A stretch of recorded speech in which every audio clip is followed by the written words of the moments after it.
জিনিসপত্র সব কিন্তু এই নষ্ট হয়ে গেছে এবং বাইরে বেরিয়ে নিয়েছে। এই যে থাকার ঘরের এই পাশে দেখতেছি একেবারে টিন ভেঙে ওই পাশে ঘরের ভিতর পানি ঢুকে টোটালি তাদের থাকার মতো অবস্থা একেবারে খুব বাজেভাবে নষ্ট হয়ে গিয়েছে। আমরা এই মুহূর্তে ঢাকা থেকে হাজী বিবি বেগম আপুর স্পন্সরে নগদ 5,000 টাকা ওনাদেরকে দিয়ে যাচ্ছে। আমরা বলছি যদি ঘর উপরে নিয়ে যায়, ঘর যদি না থাকে টোটাল সেক্ষেত্রে 10,000 টাকা এবং পানি ঢুকে গেলে 5,000 টাকা। তো আমরা এই মুহূর্তে ওনাকে 5,000 টাকা দিচ্ছি।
দেখতে পাচ্ছি যে আরেকটি জায়গা এসেছে। এই জায়গাটির নাম হচ্ছে, এই জায়গার নাম কি?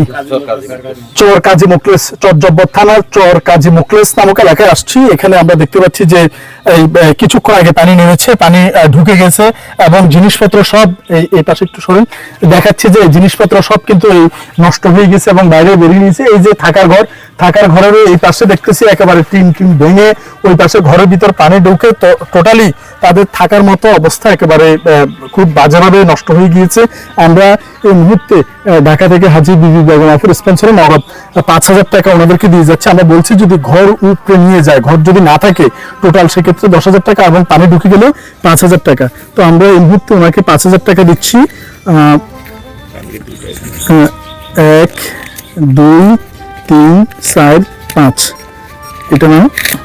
তো আমরা এই ঘরের জন্য ওনাকে 5,000 টাকা দিয়ে যাচ্ছে। আপনার নাম কি? আমাদের তো এই পানি ঢুকে সবকিছু নষ্ট হয়ে গেছে। এগুলো তো পানি যখন ঢুকতেছে তখন তো নিরাপদ জায়গা নিতে পারেন নাই। আচ্ছা, তো এই টাকাটা আবারও বলছি ঢাকা থেকে হাজী বিবি বেগম আপুর স্পন্সরে 5,000 টাকা দিচ্ছি। 1 2 3 4 5 এখানে 5,000 টাকা আছে। এটা দিয়ে মোটামুটি আপনাদের একটু পলিথিন বা যা কিছু লাগে এগুলো আপনাদের মতো নেবেন। তো আবারও বলছি যে আমরা যদি একেবারে ঘর উপরে যায় সেক্ষেত্রে 10,000 টাকা এবং পানি ঢুকে গেলে 5,000 টাকা এভাবে দিচ্ছে এবং এভাবে আমাদের কার্যক্রমে কয়েকদিন যাবত চলমান থাকবে ইনশাল্লাহ। আমরা আমাদের সাধ্যমতো চেষ্টা করে যাচ্ছি এবং ইনশাল্লাহ ভবিষ্যতে আমরা এই ধরনের কার্যক্রম যাতে চলমান রাখতে পারি। সবাই দোয়া করবেন। ধন্যবাদ সবাইকে। চরজব্বরের চরবক্রেস থেকে আসসালামু আলাইকুম রহমতুল্লাহ বারাকাতুহু। পানি ঢুকে গেছে ঘরের মধ্যে। ঘরটা দেখুন।